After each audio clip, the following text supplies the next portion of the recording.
Item ಯಾವುದೇ ಇರಲಿ try ಮಾಡಿ ಆಚಿ ಚಿಕನ್ ಮಸಾಲಾ. ಈ ಬಾಗಲಕೋಟೆಯಲ್ಲಿ ನಮ್ಮ ಚರಂತಿ ಮಟ್ಟವರು ಬಹಳಷ್ಟು ಜನಪ್ರಿಯ ನಾಯಕರು. ಮುಂಚೆ ಆದಂಥ ಅವ್ರದ್ದೇ ಆದಂಥ ಹೆಜ್ಜೆ ಗುರುತುಗಳನ್ನು ಇಲ್ಲಿ ಡೆವಲಪ್ಮೆಂಟ್ ಮಾಡ್ಕೊತ ಬಂದಿದ್ದಾರೆ.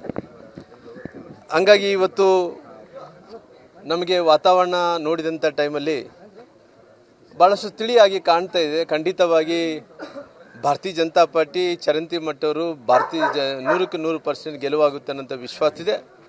ಅದಕ್ಕೋಸ್ಕರ ಇವತ್ತು ಚರಂತಿ ಮಟ್ಟವರ ಜೊತೆಯಲ್ಲಿ ನಮ್ಮ ಅಧ್ಯಕ್ಷರಾದಂಥ ಶಾಂತನಗೌಡ ಪಾಟೀಲ್ ಅವರು ನಮ್ಮೆಲ್ಲ ಹಿರಿಯ ನಾಯಕರು ಸೇರಿಕೊಂಡು ಮನೆ ಮನೆಗೆ ತೆರಳಿ ಇವತ್ತು ಮತಯಾಚನೆಯನ್ನು ಕೂಡ ಮಾಡೋಂಥ ಕೆಲಸ ಮಾಡ್ತಾಯಿದ್ವಿ. ಮಧ್ಯಾಹ್ನಕ್ಕೆ ಜಗದೀಶ್ ಶೆಟ್ಟರ್ ಅನೇಕ ನಾಯಕರು ನಾಳೆ ನಾಡ್ದು ಎಲ್ಲ ಕಡೆ ಕೂಡ ಬರ್ತಾರೆ.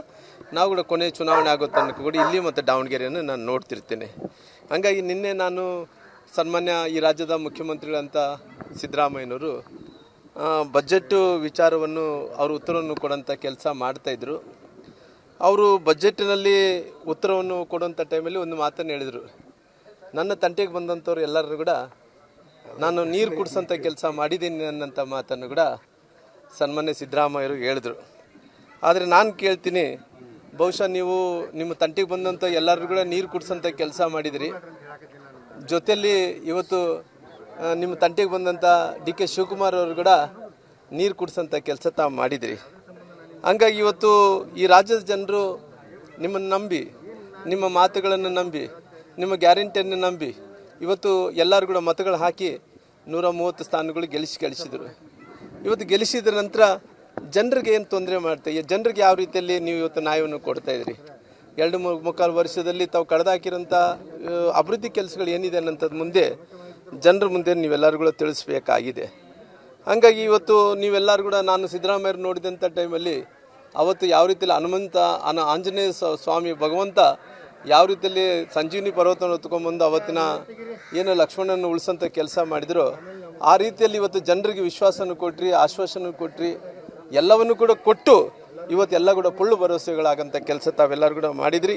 ಹಂಗಾಗಿ ತಾವೆಲ್ಲರೂ ಕೂಡ ಇವತ್ತು ಒಂದು ಮೂಢನಂಬಿಕೆ ಬಗ್ಗೆ ಮಾತಾಡ್ತೀರಿ, ಇವತ್ತು ಬೇರೆ ಬೇರೆ ವಿಚಾರಗಳ ಬಗ್ಗೆ ಕೂಡ ನೀವು ಮಾತಾಡ್ತೀರಿ. ಯಾವ ರೀತಿಯಲ್ಲಿ ಅಂದ್ರಿಗಿನ ಶಿಲಾಯೋಗದಲ್ಲಿ ಇದ್ದಂಥ ವಿಚಾರಗಳನ್ನು ಕೂಡ ಎತ್ಕೊಂಡು ಮಾತಾಡೋಂಥ ಕೆಲಸ ಇವತ್ತು ಸಿದ್ದರಾಮಯ್ಯರ ಪರಿಸ್ಥಿತಿ ಕೂಡ ಆಗಿದೆ.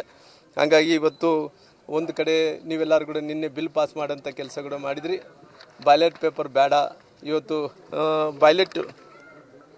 ಬ್ಯಾಲೆಟ್ ಪೇಪರ್ ಮೂಲಕ ಇವತ್ತು ಚುನಾವಣೆ ನಡೆಸಬೇಕು ಅಂದೇಳಿ EVM ಬೇಡ ಅನ್ನೋಂಥ ಮಾತನ್ನು ಕೂಡ ಹೇಳಿದಿರಿ. ಬಹುಶಃ 2023ರಲ್ಲಿ ಚುನಾವಣೆಗಳು ನೋಡಿದಂಥ ಟೈಮಲ್ಲಿ EVM ಮೂಲಕನೇ 130 ಸ್ಥಾನಗಳು ಬಂದಿರೋದು ಅಂದೇಳಿ ಅವರು ಸ್ವಲ್ಪ ಅರ್ಥ ಮಾಡ್ಕೋಬೇಕಾಗುತ್ತೆ. ಇಲ್ಲ ಅಂದರೆ ರಾಹುಲ್ ಗಾಂಧಿ ಅವ್ರಿಗನ್ನ ತಿಳಿಸ್ಬೇಕಾಗಿ ಆತ ಹುಡುಗಿದ್ದಂತೆ ಸಣ್ಣ ಹುಡುಗ ಯಾವ ರೀತಿಯಲ್ಲಿ ಇರ್ತಾನೆ ರಾಹುಲ್ ಗಾಂಧಿ ಹಠ ಹಿಡ್ಕೊಂಡ್ರೆ ಹಿಂಗೆ ಆಗಬೇಕು EVM ಮೂಲಕ ಬೇಡ ಪೇಪರ್ ಮೂಲಕನೇ ಆಗಬೇಕು ಹಿಂಗೆ ಹೇಳಿ ಸಣ್ಣ ಮಗು ಥರ ಹಠ ಮಾಡೋಕ್ಕೆ ಹೊಂಟಿದ್ದಾರೆ. ಅವ್ರು ಸಿದ್ದರಾಮಯ್ಯರು ಅವ್ರು ರಾಹುಲ್ ಗಾಂಧಿ ಅವ್ರು ಬುದ್ಧಿ ಹೇಳಬೇಕಾಗಿದೆ. ನಾವು EVM ಮೂಲಕನೇ 130 ಸ್ಥಾನಗಳಿಗೂ ಹೆಚ್ಚು ಸ್ಥಾನಗಳು ಗೆದ್ದೀವಿ ಅನ್ನೋಂಥ ಒಂದು ರಾಹುಲ್ ಗಾಂಧಿ ಅವ್ರಿಗನ್ನೆಲ್ಲ ಬುದ್ಧಿ ಹೇಳೋಂಥ ಕೆಲಸ ಆಗಬೇಕು ಅನ್ನೋಂಥ ಒತ್ತಾಯವನ್ನು ಕೂಡ ಮಾಡ್ತೀನಿ. ಹಂಗಾಗಿ ಇವತ್ತು ಈ ಬಾದಾಮಿ ಮತ್ತು ನಮ್ಮ ದಾವಣಗೆರೆಯ ಚುನಾವಣೆಯಲ್ಲಿ ನಮ್ಮ 2 ಅಭ್ಯರ್ಥಿ ಬಾಗಲಕೋಟು ಮತ್ತು ನಮ್ಮ ದಾವಣಗೆರೆ 2 ವಿಧಾನಸಭಾ ಚುನಾವಣೆಗಳಲ್ಲಿ ಅಲ್ಲಿ ಶ್ರೀನಿವಾಸ್ ದಾಸಕೇರಪ್ಪ ಅವರು ನಂತರ ಚರಂತಿ ಮಟ್ಟವರು ಇಲ್ಲಿ 2ಕ್ಕೂ 2 ಭಾರತೀಯ ಜನತಾ ಪಾರ್ಟಿ ಗೆಲ್ಲುತ್ತದೆ.